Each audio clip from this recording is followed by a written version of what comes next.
The funding for this video is provided by the amazing members of our Patreon. Also contributions from viewers like you. Thank you. Y'all started from PBS Kids, what you gonna do? Fight me? Anyway, roll the video.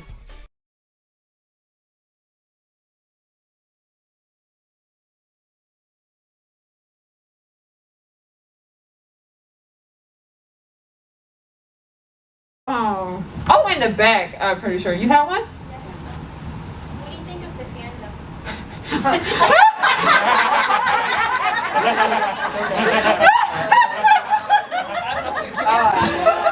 Let me tell you.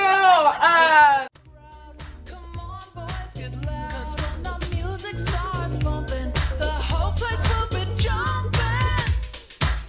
It's my scene, my scene. You know what I mean. It's my scene, you know what Hi everyone. Now before we go ahead and get started, I wanted to go ahead and put this quick insert in here. But I basically, hosted the fan panel for Miraculous Ladybug this year at Anime Weekend Atlanta. It was during the last weekend of October. So basically the few days before Halloween. Now, last year there was this panel, but I wasn't the host, but I was there for it, and the host wasn't going to be here, the one that did it last year. So basically, I was the one that hosted it. They should have given me a bigger room. Kind of salty about that because so many people were standing outside. Like, the line was low-key kind of wrapping around the corners and stuff. That's how many people were interested in coming to this panel to talk about Miss Miraculous Ladybug with me. But yeah, I enjoy hosting the Miraculous Ladybug fan panels, and I hope to continue to do so in 2023. So I'm gonna shut up and get on with the footage. We needed a recorded intro before I got into it.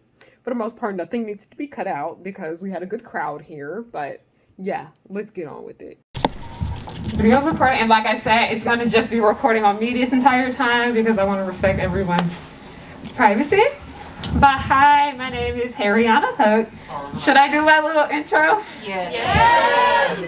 Okay. Hi, I'm Harriana, and welcome to the pirate ship, also known as Harry Hook's pirate ship. I am the captain. You are not my first mate. I don't got no first mate because you want to know why? Because nobody's worthy of being the first mate. But that's my opening that I do all the time for everything. But hi, my name is Harriana, and I like to make content based off nostalgia and family and children's entertainment and all the issues that I find within those spaces. So what I do, I'm a YouTuber, I'm a model, a blogger, a black entrepreneur, fashion designer. I do a lot, actor, everything. But a lot of people mainly know me for my YouTube channel named Harriana Hook, named after me. And one of the topics on my channel that I'm most known for is talking about Miraculous Ladybug. Aside from talking about Miraculous Ladybug, I'm also known for talking about Disney's Descendants, the Total Drama series, Euphoria, unfortunately, but mainly a lot of cartoons and anime and stuff of the sort. But Miraculous is just like, people keep asking me questions and I just keep making more videos about it. So let's go ahead and just get this discussion started, okay? So like I said, this is mainly going to be, when I do this panel, because I've done it probably like 3 times already, I mainly go around and like ask the audience like how they're feeling, a very big discussion. That's mainly what it is. But I always just kind of want to get a feel of, by show of hands, who is caught up on season 5? Like, as in you watch Jubilation, like that. Okay, so has everybody seen season 4 then? Okay, if you ain't seen season 4, then you might want to leave then. But okay, so here we go. I'm gonna go ahead and so this is how I always start off. Where are we standing on ships? What does everyone ship? Okay, by show of hands, I'm just gonna say the ship's out, and then like raise your hand if you ship. I'm just gonna say, okay, Mary Cat. Okay, y'all gotta say these. Adrianette. Lady Noir. Oh, wait. Okay. Ladrian. Good. Hey, excuse me. Yes. Aren't they technically the same person, though? No. Okay, yes, they are technically all the same person. The love square. That's mainly just what it's called. I can't stand it. But Mary Cat supremacy. That's all I say. Does anybody ship Marigami though? Yeah. Okay. But everybody likes to get on me because if you follow me, you know what it is. But I'm like a big gay nat shipper. I'm allowed to have my one toxic ship, okay? Everyone's allowed to have one, and that is mine. I was like, while it may be toxic, they have chemistry. So, does anybody already have any questions that they want to ask? Anything they want to say? Okay, right here with the navy blue glove on. Yes? Can we talk about the recycling of the, oh my gosh, they find out each other's identities, what they forgot? I have had enough after. I'm just tired. Okay, that's just my main issue with the series. Like I say, we're going to talk about the good, the bad, and the ugly. And then all I ask is that if you're going to drag one character, you better drag them all because everybody in this show guilty about something. So my issue with that is that one thing that frustrates me, while I love season 4, I don't like how it took 80 episodes for the show to finally start progressing its plot. I understand that Miraculous is in this weird stage. It's weird. The show's in this weird stage because I've been watching this since I was like in the 10th grade, okay? Been here too long. I've been literally, this and Descendants came out the same year, so that year's cursed to me. Oh, it did. It's that old. Ain't no way. It's that old, yes. But like I was saying, I don't think they expected this show to have such a big teen and adult audience because as we know, it was aimed for like, girls under the age of like 10. So after the first season, and it basically like took Tumblr, like it's on blow up on Tumblr, then like it had a big fandom of, teenage girls and grown women. It just kind of was like, oh, we actually have an adult audience now, so maybe we're gonna have to, change things about it for the sorts. Which I understood why they did that, but then I think season 3 they was just doing too much because that's when stuff started to get very much creepy with a lot of characters, and then that's when all that weird stuff with Gabriel and Natalie started happening that made me ship it. So it was just like, okay, who is this show meant for? But then, like I said, we already had the show reset with Cat Blanc. And then it was reset again with Oblivio. And then most recently, it was reset again with Ephemeral. And I was like, this better be the last time. I feel like it has to be the last one. It needs to be the last one because my problem with this show is, it's like finally when we get some progression with the characters. And it's not even with them just resetting the show. It's okay. It gets regressed. Like the show, it's like every time the plot, it gets reset, it regresses backwards, and I can't stand it. It's just very frustrating. It holds the show back, but also it kind of feels like bad writing because I feel like they don't know what to do next. Excuse me. Okay. If you want to blame someone, blame Thomas. Oh, I have a lot to say about Thomas, but we're not gonna get into that. Okay, right here, yes. Can we talk about how they refuse to give Chloe a redemption arc? Listen, okay. Oh, yeah. I'm gonna just say my opinions on Chloe. For the most part, I'm not Chloe Hive, but I do understand why people did want her to be redeemed. Yeah, because and while I do have my I'm the host. Sorry. Okay, but like I said, the thing about it, I got you. It's just I'm talking. My thing with Chloe is that like I never liked her from the beginning. Okay, like I may just go ahead and plan it like that. But then we did see the thing about her, like it's like she really just wanted to be a superhero. I couldn't really tell if she did want to be a good person or whatnot. While I do have my issues with Chloe, because also she's very poorly written. I gotta say that I do understand why people do want her to have that redemption arc, but like as I personally don't like her character. I don't care about her mainly because she's very poorly written. I feel like people keep bombarding the show to give her a redemption arc because of what they did. That was just bad writing. But I feel like a lot of people we can talk and talk about the show or complain about what we do and do not like.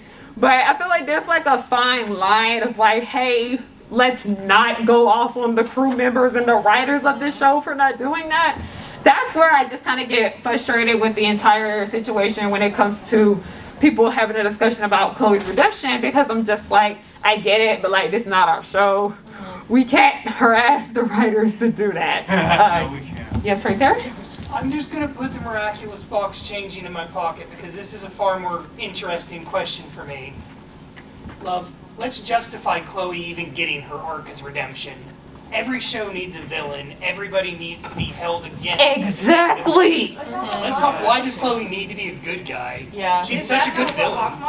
Oh, she's fine. She's fine as a villain. Like, there, like. So then then Chloe should get her redemption arc. Yes, we're here. And then you next. Right here. To your point, Chloe brings out the anger of those closest to her. Oh no, the whole class got akumatized because of her. Like, that's her. No, I even said this before, but I was like, has anyone not noticed that that whole class tried to K-word each other at some point? It's like Danganronpa, like. Tell me about it. Yeah. Okay, what were you saying? Don't they even say in the show, Chloe, you're the reason why everyone keeps getting... No, Alex even, like, I remember it was Zombie Zone, that episode, where the class was, like, going off to Miss Bustier about, I can't stand Miss Bustier, first of all, but she was, like, she was going off talking about, oh, she didn't mean it like that, yada, yada, yada, and Alex was like, oh, no, it's her fault why half the town got akumatized, so, Alex is, I love her, we're not gonna talk about Super Bowl. Yes, what were you gonna say? Okay, I'm not a Chloe stan or anything like that, but Yeah. also look at her background. Like, her mom can't even remember her name, and like, she's grown up on nothing but money. I think she just needs some therapy, and we'll get her. It's sad. It's so sad because I was talking about this before. Because you see, like the people that are in Chloe's life. Like, yeah, Audrey's horrible. We can drag Audrey all day long, okay? Like, I can't stand her, okay? Oh no. But we can drag Audrey another time. But when it comes to, you know, Chloe, I understand like what she's going through with having like such a horrible mother. But it's kind of sad to see that she is turning into her mother just as well. But it makes me kind of frustrated because it's like Chloe is surrounded by good people. Like, a lot of her classmates are friendly. Her teachers are nice. Her principal is good. I honestly hate him, but we're going to talk about it another time. Her butler is, like, so sweet to her. Her dad is even sweet to her, too. But it's just it's just so hard to work with her sometimes because I'm like, I understand Chloe, but, like, you having a horrible mother, it can only excuse so much. It's still her mom, though. Like, everybody can be nice to you, but if it's like the literal person who birthed you, Yeah. gave birth to you, it's like if they don't love you, then it's kind of like it don't even matter. Yeah, I get that. I Because think she just needs some therapy. she does. Like, Chloe, we have to remember, Chloe's like 15. Yeah, she Like, she's still, like I said, with all the kids in this show, they're all like 14, 15 years old. They're still growing and developing. So, of course, they're going to do things that make us angry. But I feel like when a lot of people do watch this show, like I said, a lot of adults and teenagers watch the show, I think they tend to be looking at this from an adult perspective. And I was like, you were annoying too when you were 15, okay? Oh, all the way in the back? Yes? Sorry, but like, Chloe's bad and all, but the one I hate the most is gonna be Lila at the moment. Oh, okay, whoever follows me, no, I can't say it in here because there's kids in here. But y'all know what I'm talking about. She's a bee. Oh, it's work. She's a bee in the trash. Yes, but it's something else I can't say. If y'all want to know, I'll tell you out there. But Lila is. Woo! Okay, where do I begin with her? I never liked her. I like her design, by the way. I hate her shoes, but okay, I have a whole entire video about like why the fashion in this show is an issue. I can send you guys the link if you want it. But Lila, in my opinion, like I said, she's not a character. She's a plot device. She's just boring. Like, she's boring. Like, we got Chloe terrible, but at least she entertaining. At least she funny. Like, Lila, I don't get any laughs out of her. I don't get entertained by her. She just irritates everyone. Like, even when, like, you know how, like, I feel like there's only, like, 3 people in this show that she cannot, like, outsmart. And that is Marinette, that is Adrian, and that is Natalie. Because Natalie was not about to let her in that house. And then she was like, okay, just go in there. And then, you know, she got yelled at later for doing that. But I was just like, one thing I can't stand about the show when it comes to Lila is that they make everyone so, like, amazingly stupid when she's around. Like, I can't stand it. It's so bad. Especially Alia. You are smarter than this. I don't like that. that, but like, cause you know they originally did that with Adrian, but you know, him and Marinette, of course they were gonna make it to where he didn't understand. I don't like how Gabriel is working with her now. Also, I feel like Gabriel keeps forgetting his profession. You make clothes. Why are you making this and that? Okay. Okay, I'm gonna come back to you, but yes, back here in the back. About the whole Chloe redemption arc thing, I think the reason that people want it is because, so Chloe started out terrible and everyone was like, okay, she's a villain, we hate it. But then they put her in a position where a redemption arc would have made sense and would have been possible. And then they just completely regressed her character back to the beginning. So it's like, wait, what? It's because the same person wasn't writing that storyline. That's why. And also, I would just like to, like, I don't know, point out or question or whatever. Like, Marinette is given complete control of the miracle box as a teenager, and is because of that, as a guardian, is treated like she can do no wrong. Like all of her actions are treated as the correct actions, even when they're not. Now, the thing about Marinette, I personally do think she does, like, you know, suffer the consequences for her actions. But like I said, we have to remember how young they are, and she's like 14, and she has all this stress onto her caused by Master Fu. And I have my opinions about Master Fu. I feel like a lot of people drag him way harder than they need to. Yeah. But like when you actually look into Master Fu's character, he is a product of generational trauma, and he passed that on to another Chinese person, and he should not have done that. While I do feel bad for what happened to him as a child, where his parents, like, you know, forced him into this miraculous stuff and whatnot, never really had a life of his own and whatever. It's like, I understand why Marinette wanted him to have that, because he just never did. It was not right for him to pass on his trauma to her. So it's just kind of like a ongoing cycle of this mess, and it's actually very much sad. And it's sad because, like, first of all, Fu didn't want to do this in the first place. And this show had another issue with that in the New York special with Jessica's character. We're going to get into that another time. But it's just, like I said, it's just very sad when you think about it, because it just makes me mad when I see people honestly go off about Master Fu, this and that and the third, but they don't want to actually think about, like, you know, in given circumstances and the context of the situation. But yeah, I'll just leave it at that. Okay, I want to go around to some other people who haven't spoke yet. Okay, right here. Can we talk about Felix? Okay, I don't like Felix or Amelie at all. I don't like either of them. Basically, if you guys don't know who Amelie is, she's basically Felix's mother, who is Emily's stepsister. I don't like, no, not stepsister, twin sister. I don't like Emily either, but Felix, y'all was a little too nice to him. I love this episode because it's just chaotic. I love that shit. Yeah, like, I like Felix. I think Felix is awful. He's a much better villain than Lila, in my opinion. Felix brings the drama to the show. Like, that's what I like him in the series. Like, you love to hate him. Yes. He's awful, okay? But it's just kind of like, why are you like this? And then, while I say, why are you like this? It's just kind of like, this show doesn't like to give us backstory on anybody. And I feel like they should do a little bit more of that so we could understand why these characters act the way they act and do the things that they do, because it just makes us more frustrated and confused about why they act the way they do. Like, especially, like I said, I'm a really big Natalie fan. Like, I adore her. I love her. I was like, she's a woman unhinged. I would say that. I adore her. She deserves much better. But it would help if we knew where she came from. How did she meet that man? Like, we need some details. Okay, yes, right here. And then you right here in the front. I feel like I should mention just Luca. Let me tell you. That is a 100-year-old man and a 14-year-old Listen, We feel it on.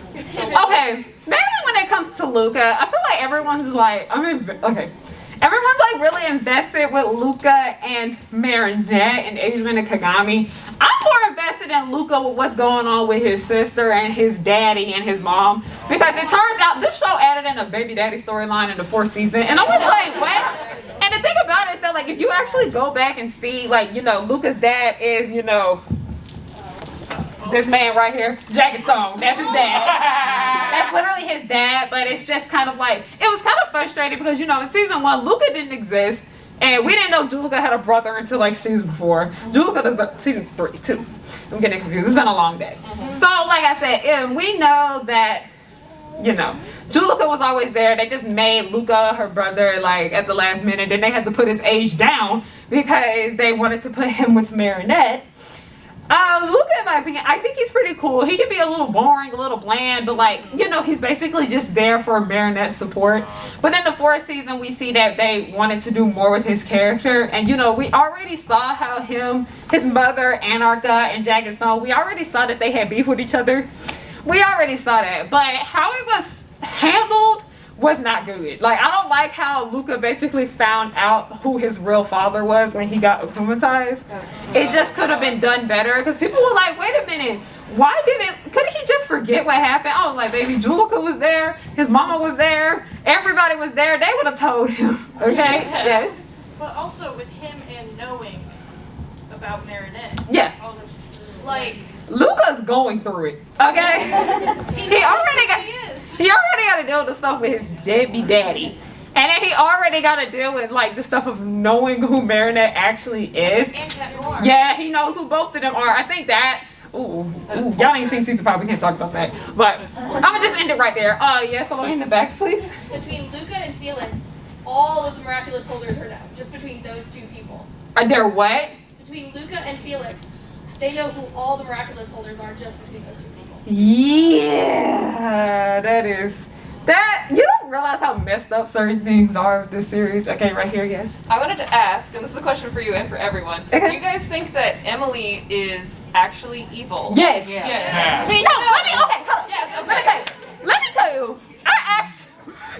I'm gonna have to send you like my little catalog of videos I got. But basically, this show okay, we're gonna a little bit of spoiler.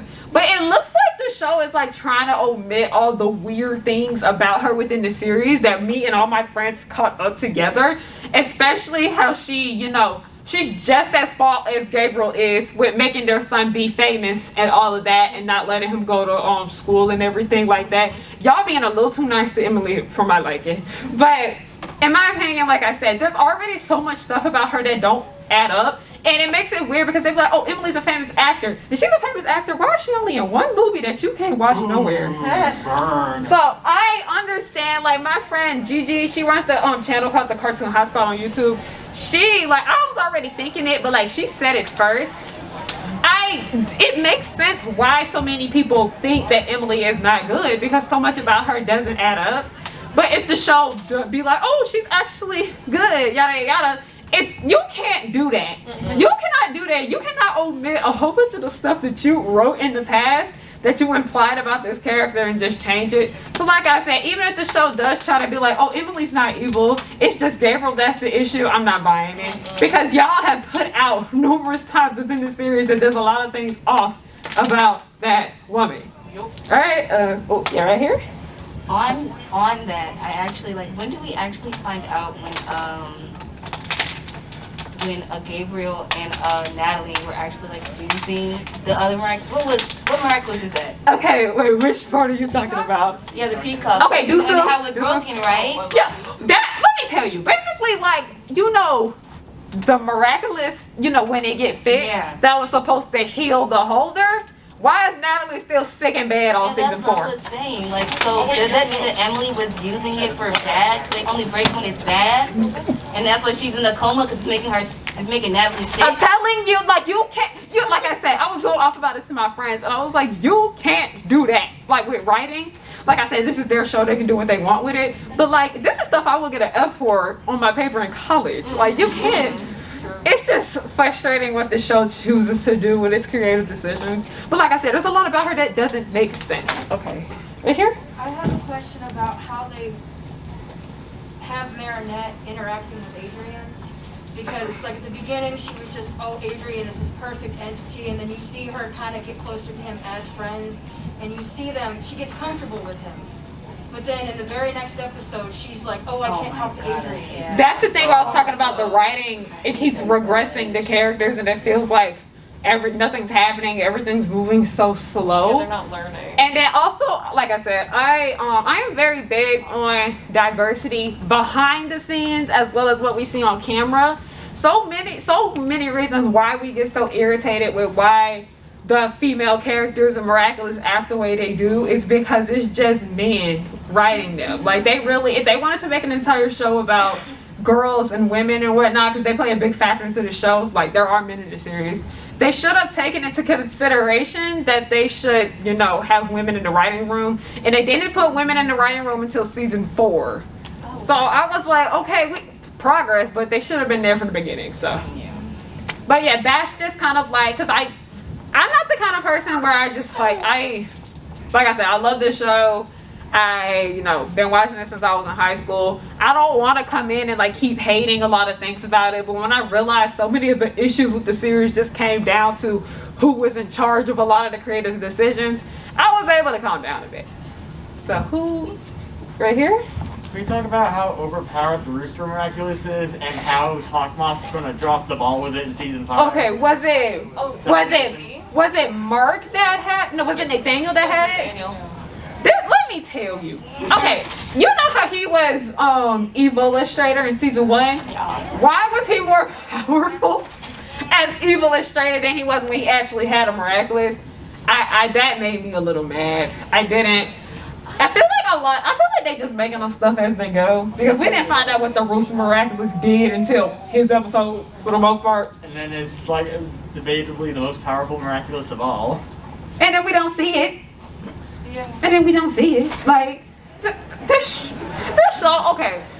Like I said, this show has too many characters. It does. It's just too many people sometimes for them to keep up with. And then, we gotta consider the Kwamis too. It's like, how many of them is it? Like, too many?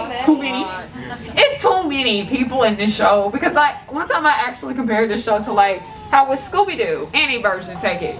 There's like numerous people in it, but like, they come in, that's their arc for the episode, and then they leave. Miraculous, did operate on a Monster of the Week, schedule like Scooby-Doo did. But like in Scooby-Doo, them people leave.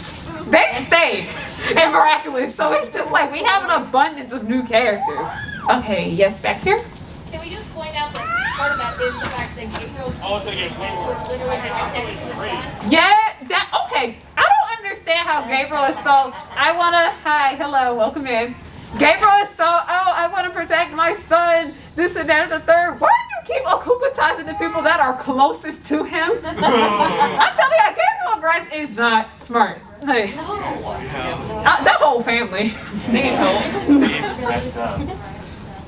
How do you feel about the theory that Adrian's a sentimental? No. I don't like it. Why? Listen, okay. What? Like I said, this show, I don't really like the Senti Monster theory. I personally never cared for the Senti Monster thing to begin with, because when was the first time Natalie made one of those things? It was in Marura, right? Yeah. That was the first time we ever saw like the Senti Monster or everything. I personally didn't think nothing of it, and then people on the internet got to talking and saying that they think Adrian is a Senti Monster, and I feel like it's fan service. I think it mostly came from that episode where like, they made a Senti Monster of Nino. What Senti Bubbler? I think that one. I think that's where kind of people were like, oh, well, that episode was messed up. It was all over the place. He held all of his family hostage. I was just like, hey, you are insane. That is a child. What were you saying though? Well, I was saying like with that whole theory, what clues or like hints was given for him to be like a Senti Monster? I don't know. Like I don't care about that theory, so I just ignore it as much as I can. Okay, yes, right here.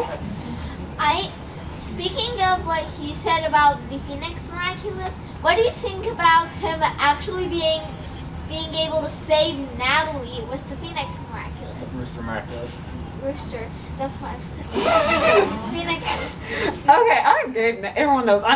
People they be like, oh, Harry's the Gabe Nat queen, because a lot of people will be like, they're like, I didn't even know this was a thing until you started talking about it. Gabriel and Natalie's relationship is a bit of a complicated one, because it's toxic. I know. I eat it up. I do believe that Gabriel loves her, but like Gabriel also has a lot of issues with himself that he needs to work on.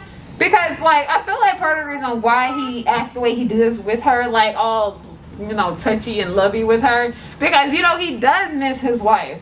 And then we also know that him and Natalie have known each other for some time, and it always just, when it's giving, it's just like she's like the second option for him. Yeah, it's honestly very much messy what goes on with those three if you count Emily. I talked about this a bit on my channel, like, because people were like, why do you think Gabriel didn't save Natalie? And I was like, oh, because Gabriel has an addiction to this. Because I was actually sad at the fact that I was right about this, because I made like a video talking about how Gabriel Gress is showing signs of addiction. And I did speak about it a bit because he did try to quit being Hawkmoth. He did quit in the beginning of season 2. And then like right when he got the opportunity to see like he can Kumata somebody, he went and did that. And it feels like he can't stop, because in that moment, you know, the reason why he started doing this in the first place was for Emily. But when he had the moment, oh, I actually have this time to, you know, save her and Natalie, but that means I gotta put an end to doing all of this. I think, like I said, I think he's addicted to Noru at this point. That's like why he didn't quit. And like he also has an addiction to trying to, you know, beat Ladybug and Cat Noir. So it's very sad. Like I said, my sympathy for Gabriel went out the window in season 3, okay? But it is very sad to see and like a bit terrifying, because like I said, I have family members who have struggled with addiction. I understand what it's like to deal with like withdrawal from like taking a medication for a while and like no longer taking it. I feel for him on that part, but he has no right to be, you know, torturing innocent people like this, especially Natalie, because he treats her so bad. But okay, oh, who didn't talk yet? Yes, back here. What do you think about Adrian's love triangle? Who, Adrian and who? What do I think about it? Let me tell you, okay. That is what got me into the show when I was 17, and you know how you be, like, oh my gosh, cute love story, whatever. And I read like a lot of like Meredith and Adrian fan fictions from the age of like, okay, I knew the one who done it, like, but so we have about like 20 something more minutes, so I got y'all. I'm just trying to make sure everybody gets a chance to speak. Okay, so all the way in the back and then right here. Okay, so how would you feel if at the end of the show they still haven't gotten together? They just never happened. Then this was a waste of all our time. And that's on period. That's on that. Alright, yes, right here. How does get about Adrian and Kagami? Let me tell you. Okay, Adrian Kagami is a product of two very messed up people that don't know how to talk to people. I love Kagami. Adrian, he okay to me. He like not my favorite, but I don't hate him. But that relationship right there is just like, I like how Kagami can't call him out on his mess and, you know, hey, you're wrong. Da da da da. I like how Kagami can't do that. But that is not the kind of person that Adrian needs to be with. Because it's just kind of like she's constantly, because it was a bad relationship. I'll go ahead and tell you that. And it was sad. They both cheated. Okay, are we just not going to ignore the fact that Meredith and Adrian both cheated on Kagami and Luca? But that's another talk for when they went to New York. But Adrian and Kagami, it's like, I think Luca and that was pretty cute and that it worked. But you know, because she's Ladybug. Adrian Kagami is very sad in my opinion. You have these two kids that just have awful parents and don't really know each other. Like, they don't really know themselves all that much either. And that's like what brought them together, because their parents be like, oh, I don't want my kid around. But that's like what brought them together. You see, pain is kind of what brought those two together. And that is why their relationship didn't work. I feel like they would be much better off as friends. It's sad to see what happened with them. He did her dirty, she did him dirty, but like I said, these are kids. They still got time to grow. Yes? Actually, I don't ship Meredith and Adrian anymore. I used to ship them. I understand. But because, like, Meredith doesn't even like Adrian, though. Because, like, when he's Cat Noir, that's how he's actually acting. She hates him. She likes the idea of Adrian. Yeah. Well, she likes Cat Noir. Like, she knows she loves him some. She knows she loves him some Cat Noir. Like, Yeah, that's like, I feel like I said, Meredith and Adrian, everyone likes Adrian. Like, no, first of all, this is a little, they said that Adrian is like BTS level of famous. I was like, no. I was like, he's like Olsen twins level of famous. And that's still pretty big, but like, he is not BTS, I don't know. That's more reasonable. Olsen twins, you know, Hillary Duff, Lindsay Lohan, that's his circle right there. But yeah, I understand. Yes. And then you next. Piggybacking on that, it's like I like Mary Chat too. Yeah. Like sometimes Marinette is just like I get so frustrated with her. Like remember the episode where she gave it's the Mary Chat episode, right? Wait, which one? Glaciator 1 or 2? One, whatever. But it's just the like, first one? Probably the first one. Okay. Yeah. So it's like she gave advice to Chat Noir saying like, oh, this is how you should approach Ladybug.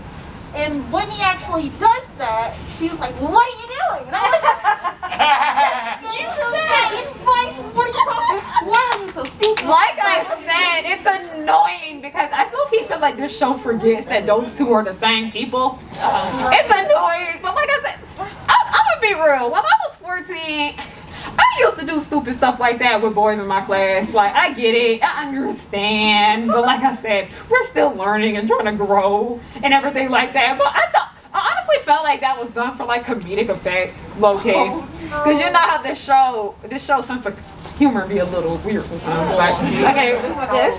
Based off of what you earlier said, do you think having introduced women on the writing team later contributed to Marinette being written strangely with her stalker tendencies? Yes. Oh God. Yeah, I do. That's why, like, I kind of prefer a lot of like the way the fans prefer to write Marinette, because a lot of the people that do write her are, you know, girls and women and, you know, femmes, non-binary people. A lot of those people are the ones that write for her, or they're men that actually took the time to get a better understanding of how girls and women are. That's just, in season 3 that's part of the reason, because I actually gave up on the show in season 3. Like, no, it's bad. I had a whole video talking about I'm done with this show. I was done with it in like 2020 because I really didn't like, not with what they just did with Marinette's character. I didn't like what they did with Adrian's character either, and I really didn't like what they did with Natalie. And it's just like, oh God, it's just a mess. But I get what you're saying. Who was that? Oh, okay, you haven't spoken yet. So what do you make of all the fans who are like, Adrian should be the main character in a show I don't agree. a magical girl series? I don't agree. I don't agree either, and I don't understand where it comes from. It's okay, it's just kind of like, I noticed that people did this thing with Encanto, where people were trying to say, Camilo should have been the main character, and I was like, no. It's just kind of like that thing where people try to push the male characters to the front and whatnot. And like I said, Miraculous Ladybug has always been a series about girls. Specifically, you know, girls are like the main audience for the series.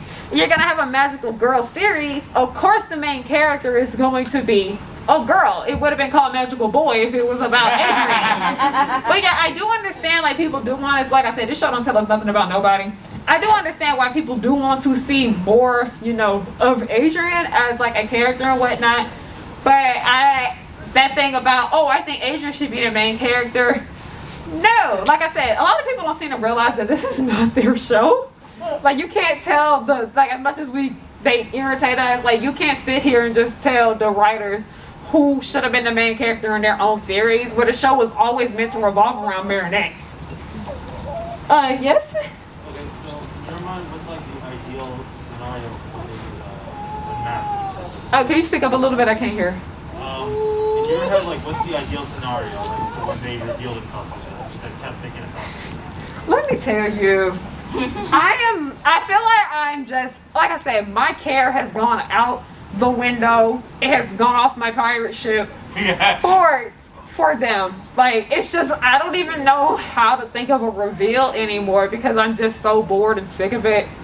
I feel like it's gonna be really awkward. If they really want it to be like, I think the best way to go about it is like to make it awkward, because like I said, they're both still growing, still learning and whatnot.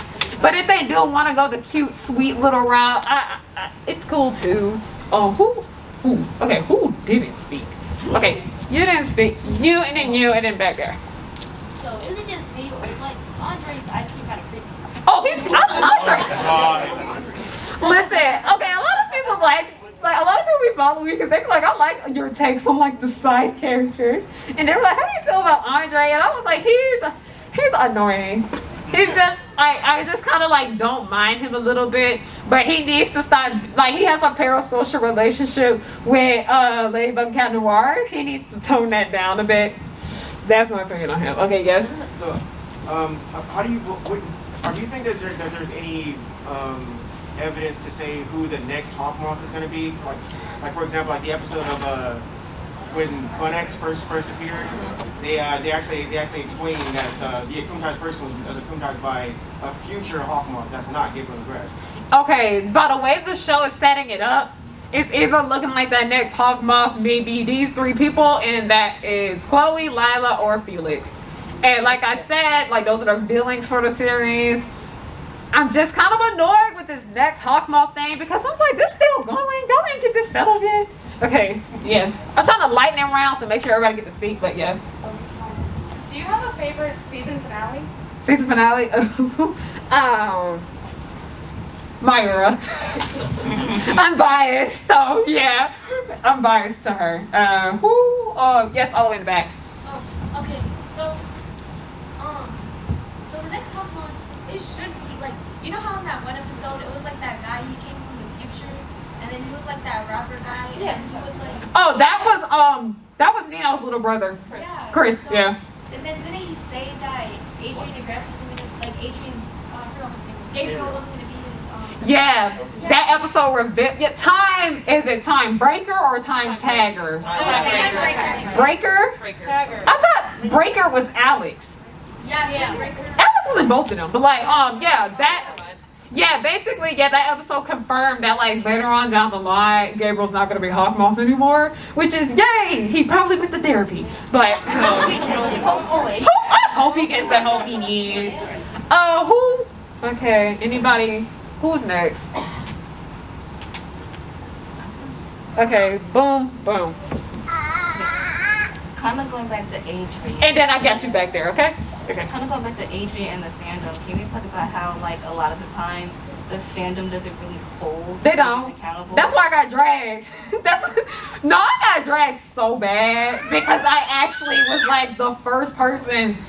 Oh no, I wasn't the first. I was the first black person to do it. But it's just like I actually called him out on his mess because I was like, hey, he makes her uncomfortable. That's not right. Don't do that.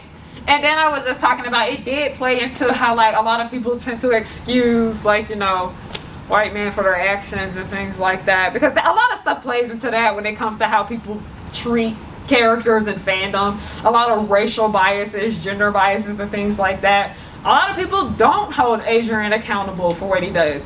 But like I said, you can like Adrian all you want, but like to defend him for when he's wrong, it's not okay. Like you need to call him out for when he's wrong. Like I said, Natalie be wrong all the time, and I be dragging her for it. I still love her though. That doesn't mean I love her any less. But like, I'm not gonna sit here and act like that was okay. Like, no, ma'am. Okay, yes.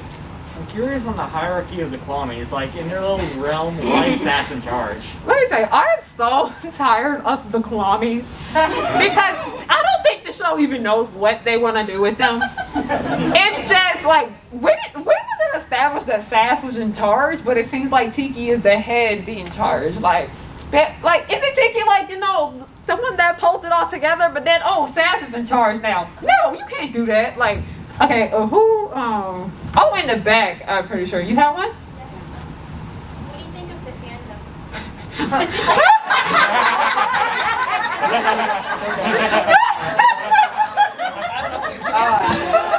Let me tell you. Okay, so on my channel, I think I need to give some context on my channel for those who don't know who I am. I do talk a lot about the subject of like fandom culture and whatnot. And we do get on the subject of fandom racism very much because, like I said, I'm a black woman in fandom, been involved in fandom since I was younger. I do have a life outside this mess because get a life outside of it.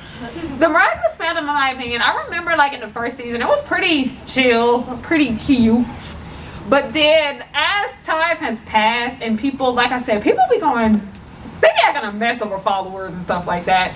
People started doing very weird, questionable things, starting drama and whatever, like simply for the sake of getting attention and getting followers and whatnot. I feel like a lot of, like, I understand this is like your favorite show, that is your favorite character. I feel like a lot of people just kind of take it too hard, for sure. Because I remember there was an entire situation, like I said, a lot of people in fandom are mean, mainly because it's like, they're behind the screen, they don't have nothing about their face on the internet or anything about them, and they think that that gives them an excuse to be ignorant, and it doesn't. Treat everyone with respect, online and offline. There was like this big entire thing on Twitter where like a whole bunch of the black stands were getting like harassed really bad, and it wasn't just by like white people, it was by a whole bunch of non-black people. Like, this fandom has a really bad problem with anti-blackness, especially from the things that they say about Alia and the entire thing with Aeon, because we know in, you know, New York, Adrian killed her by accident, and we were talking about how that was very hurtful to see that we finally have a dark-skinned black girl on the show with curly, kinky hair, and that happens to her. Like, that was very hurtful. And to see that Adrian did that, and to see that people defended him for that was very wrong. I was like, no, you can like Adrian, but he made a mistake here. And same with how he hit Alia, like in season 4, and then people got mad when Alia hit him back. And I was like, what did y'all just want her to do? Die? Like it's just kind of like a lot of people's like how they really feel about people. It starts to show within the fandom. The fandom is a big issue with like misogyny just as well. There's a lot of anti-Asian sentiment that goes wrong too. Because I remember a lot of people were defending Chloe for the episode Kung Fu when she was saying very racially insensitive things to the Asian workers that were in that episode. It's just like this fandom, they make excuses for a lot of things. They cause a lot of drama. But also, this is nothing I've never seen before. Okay, like all fandoms are like this, sadly. And it's sad that this fandom ended up getting like this too, because like I said, I've been a big fan of Descendants for like ever. Been there from the beginning. A lot of people because my friends be like, how are you not surprised by any of this? And I was like, I dealt with this with Descendants and like Teen Titans and like all of that stuff. It's just fandom culture in general. Because I remember we were like, all fandoms are bad. I'm like, yes, they are. But also, like I said, just because a lot of people in this fandom are horrible, that shouldn't like stop you from, you know, enjoying the series. Like, find your group of friends that enjoy it. Continue to do what you want. Like, post what you want. Don't engage with discourse. Because like at this point with this show, I post and go. I don't argue with nobody. You got a problem with that, that is on you and not me. So like I said, don't like try to get consumed by the negativity of fandom culture. It can be very scary. Like, if you want to get educated on some of these things, I do have a lot of videos on it. So yeah. You? I don't remember the episode, but the one where Sabina's Marinette's mom, right? Yes. Where she tried to get on the bus and then had that whole... And that man tried her? Yeah. What did you think of that episode? Okay, so that episode is very like talking about it like with nuance. You know, that episode was meant to, you know how a lot of shows, they have that episode where they want to teach the audience about any like, you know, the very special episode, what they used to call it. You know how with That's All Raven, there was the episode where Raven went to go get a job at, like, you know, her and Chelsea applied for the same job, but Raven didn't get it because the lady didn't like black people. So like I said, that was like teaching the audience racism was wrong. This show tried to do that with that episode, and it was very poorly animated, but that's not the problem right now. I know, I actually was cackling because I didn't believe it when people told me it was poorly animated. But the problem with that is that, yes, it's good that you are teaching the audience about police brutality and racism towards Asian people, because it does need to be talked about. That is good, but y'all are the last show that needs to be doing this, because there are so much racially insensitive things in this series that y'all need to work on. So I'm like, y'all are the last people that need to be teaching the audience about this. That's just kind of how I felt about the entire episode. I do feel like it could have been done a bit better, I'd say, but I do think it was good that they did want to take the initiative to teach this because racism is hard to deal with. Okay, police brutality. Like I said, I'm black. I've been taught about this stuff since I was little. Like it's very hard to deal with. It's very tough and it weighs on you. But you need to know about it because this is the sad reality of the world we live in. And things like that really do happen to people. So like I said, it's good that they put that in there. Like art is not always meant to make you comfortable. There are going to be things that are uncomfortable in there because that's just how the world we live in. But like I said, it could have been written a bit better. It felt a bit rushed. And like I said, y'all are the last people to be making the episode teaching the audience about racism. So, yes, right here. What do you think? And then you in the back, I got you. What do you think about the ship of Lila and Felix? I like it. I like it. They're both trash. They're perfect for each other. Okay, yes, in the back. I hope this hasn't been asked yet, but how do you feel about the show's treatment of black people? Y'all, okay, like I said, my YouTube channel is named Harryana Hook. We talk about this all the time on the series. Like I said, it's just really sad to see. Okay, on my channel, I need to give some context. On my channel, I am a person that grew up watching children's television and all the time, but also, like I said, I got 2 black parents, always taught me about the racism within the world and whatnot. But I noticed when I got in high school, I wasn't really enjoying the way a lot of black characters were portrayed in the shows I watched. Dan Snyder, for example. I don't like him. He's a lurker. But anyway, no, he's awful. But okay, so I'm always like on my own. I started watching the Boondocks when I was 11. Shouldn't have done that. But it made me the person I am today. So that show really opened up my mind. I would spend a lot of my free time learning about like black history and whatnot. Like I'm a nerd, but like I'm also like the other nerd that be like looking at history and stuff like that. So when I went to college, I'm still in college, I minor in African American Studies. And learning, like I highly recommend if your school does offer classes about like, you know, black history and like learning about the world studies and just like other cultures and things like that, I highly do recommend taking those classes. That class really opened my eyes to like a lot of the negative stereotypes and the portrayal of black characters within this series. And while a lot of what we were learning about was like, you know, adult, you know, entertainment and whatnot, I got really frustrated with the fact that I was like, a lot of these same issues that are in adult media, they're in kids media, but no one's talking about them. Like, there's the same problem there, baby. So I ended up having to do a presentation for class. It was for one of my speaking classes. And she's like, we can do a presentation on anything we want. And after I started learning about this stuff about black stereotypes and how black people are portrayed poorly or they're always portrayed to be as strong and things like that, that's when I realized Dan Snyder shows are really racist. And I made a presentation and it wasn't about Dan Snyder, it was just about all like kids media. And I was talking about like the negative stereotypes of black people in these shows are very harmful and we should not be teaching this stuff to kids because like it's just, you know, people put racism in kids shows because they like think it is a joke, and racism is not funny. It's not. I don't argue with the wall. It's not okay. You should not teach that stuff to children at all. So I just got really mad one day and I was just like, I was waiting for someone on YouTube to make this video about all the negative stereotypes of black, not just black people, but like people of color in general in Dan Snyder series, and no one did it. And I did it and it went viral. And yeah. So because of that, some people were hitting me up because I always felt this way about Miraculous Ladybug for the longest. I always felt this way about how I did have an issue with not just the way the black characters are portrayed, but the Asian characters too. People, like, I was getting emails, I was getting messages like after the Dan Snyder video went off, and they were like, can you please talk about the problems with this series? This, like I said, this show is, its writer's room is a reflection for everything that's wrong with it. Like I said, Jessica from the New York special, that's the first time we've ever really seen like a big major indigenous character in a kid's show, and then they did that with her. That was very sad. What happened with Aeon was sad. What happened with Alia was sad. What goes on with Nino, it's just a mess. But like one of my big issues that I most recently talked about on my channel was about the character Penny. And she basically is Jagged Stone's manager and lover. That's a whole nother topic for another discussion.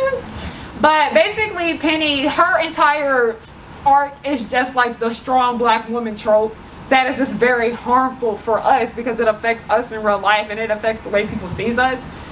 Like I said, and Miraculous Ladybug wants to be a show that has all these strong female characters. And like I said, black women don't always have to be strong. Like, and I don't like how at the end of her arc she goes back to the way she was. But anyway, like I said, if this show wants to have black people, Asian people, centered around women and, you know, issues about race and misogyny and fashion, please hire people that know about this stuff. Like, hire people of color, hire people that are experts in fashion, hire members of the LGBT community, hire more women at least. Like, the show could literally just do the bare minimum of becoming better, and they don't. So that's why it's just like, Thomas, like I said, I try to, like, you know, keep my opinions about Thomas to a minimum because I found out he was lurking on my Twitter one day, and I never added him. I barely be saying his name or anything. So that, like, made me a bit uncomfortable.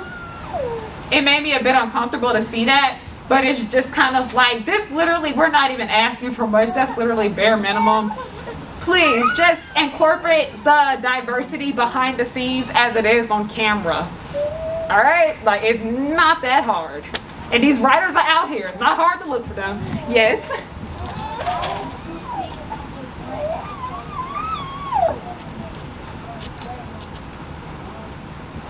You said her grandma?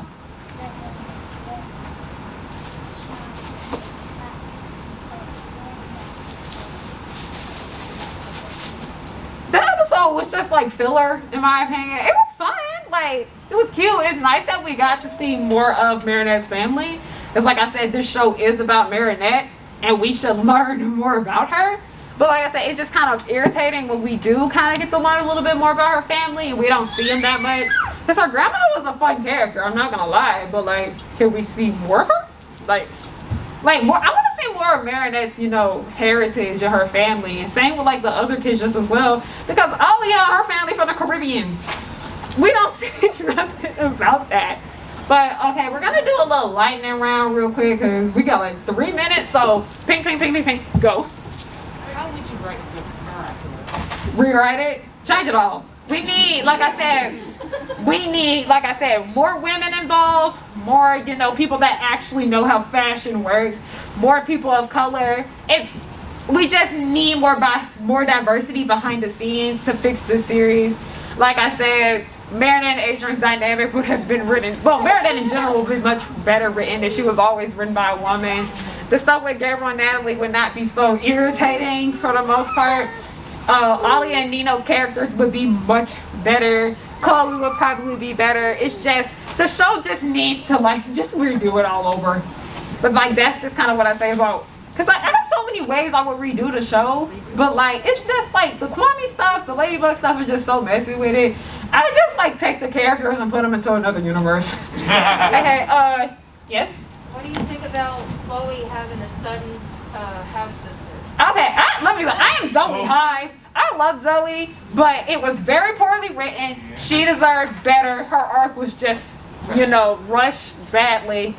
I like Zoe. I think she's a fun character. She's just a product of bad writing.